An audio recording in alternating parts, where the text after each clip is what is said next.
بسم اللہ الرحمن الرحیم۔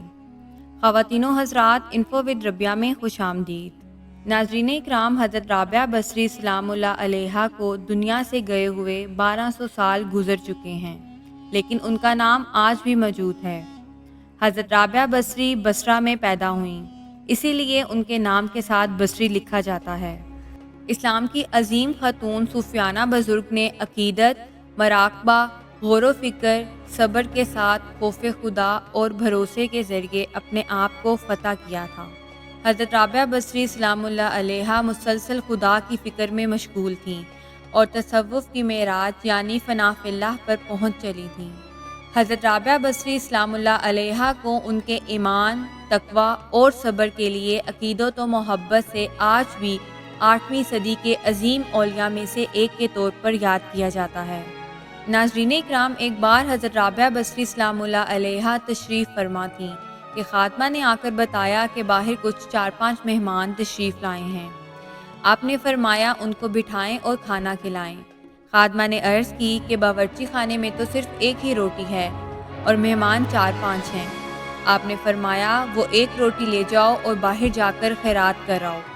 اب آپ کی اور میری عقل تو یہی کہتی ہے کہ ایک روٹی ہے تو باقیوں کا انتظام کیا جائے اور مہمانوں کی خاطر مدارت کی جائے، نہ کہ جو ہے اسے بھی باہر دے دیا جائے۔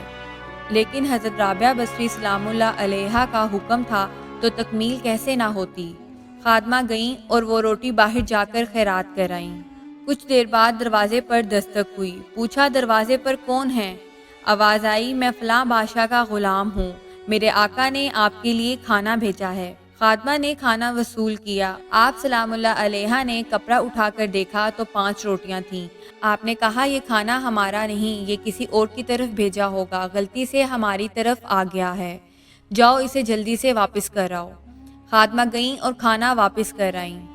کچھ دیر بعد دروازے پر دوبارہ دستک ہوئی۔ آپ نے پوچھا دروازے پر کون ہے؟ آواز آئی، میں فلاں بادشاہ کا غلام ہوں اور میرے آقا نے آپ کے لیے کھانا بھیجا ہے۔ خادمہ نے کھانا وصول کیا تو دیکھا 7 روٹیاں تھیں۔ آپ نے کہا نہیں، تمہارے آقا نے یہ کھانا کسی اور کی طرف بھیجا ہوگا، غلطی سے ہماری طرف آ گیا ہے، جاؤ اسے واپس کر آؤ۔ خادمہ جلدی سے گئیں اور کھانا واپس کر آئیں۔ کچھ دیر بعد دروازے پر دوبارہ دستک ہوئی تو پوچھا من علی الباب، دروازے پر کون ہے؟ تو آواز آئی، میں فلاں بادشاہ کا غلام ہوں، میرے آقا نے آپ کے لیے کھانا بھیجا ہے اور کہا ہے کہ حضرت رابعہ بصری سلام اللہ علیہا کو دے کر آنا۔ خادمہ نے کھانا وصول کیا۔ آپ نے کپڑا اٹھا کر دیکھا تو 10 روٹیاں تھیں۔ آپ نے خادمہ کو مخاطب کرتے ہوئے کہا کہ ہاں یہ ہمارا ہی کھانا ہے، جاؤ اور مہمانوں کو کھلا دو۔ خادمہ نے آپ سلام اللہ علیہا سے عرض کی کہ پہلے جو لوگ آ رہے تھے وہ بھی تو یہی کہہ رہے تھے کہ یہ کھانا آپ کا ہے، لیکن آپ نے وہ کھانا واپس کر دیا۔ حضرت رابعہ بصری سلام اللہ علیہا نے فرمایا، میرا اللہ فرماتا ہے کہ ایک نیکی کرو تو میں 10 کا ثواب دوں گا۔ میں نے اپنے اللہ سے کہا جب تک اللہ ایک کے بدلے 10 نہیں دے گا تب تک تیری بندی یہ کھانا نہیں لے گی۔ حضرت رابعہ بصری سلام اللہ علیہا کا یہ پختہ یقین اور ایمان تھا کہ اللہ تعالیٰ کی راہ میں ایک نیکی کی جائے تو اللہ تعالیٰ اس کا ثواب 10 گنا عطا کرتا ہے۔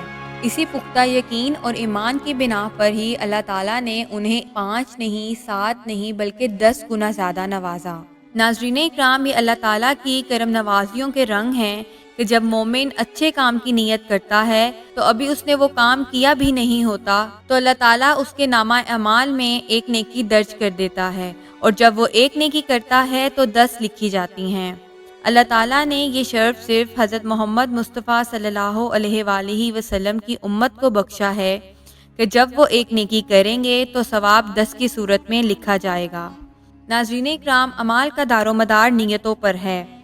ہمیں چاہیے کہ ہم اپنی نیتوں کے حسن کا اہتمام کریں۔ اللہ تعالیٰ صرف اسی عمل کو پسند کرتا ہے جو خالص اس کی رضا کے لیے کیا جائے۔ ناظرین اکرام، حضرت رابعہ بصری سلام اللہ علیہا کی زندگی خواتین کے لیے مشعل راہ ہے، جس پر چل کر وہ نہ صرف دنیا بلکہ اپنی آخرت بھی سنوار سکتی ہیں۔ اللہ تعالیٰ ہمیں اپنی راہ میں صدق کے دل سے زیادہ خیرات کرنے کی توفیق عطا کرے۔ اسی دعا کے ساتھ آج کی اس ویڈیو کا اختتام ہوتا ہے۔ اسی طرح کے ایک نئے، سچے اور ایمان افروز واقعے کے ساتھ دوبارہ حاضر ہوں گے۔ اللہ تعالیٰ آپ کا حامی و ناصر ہو۔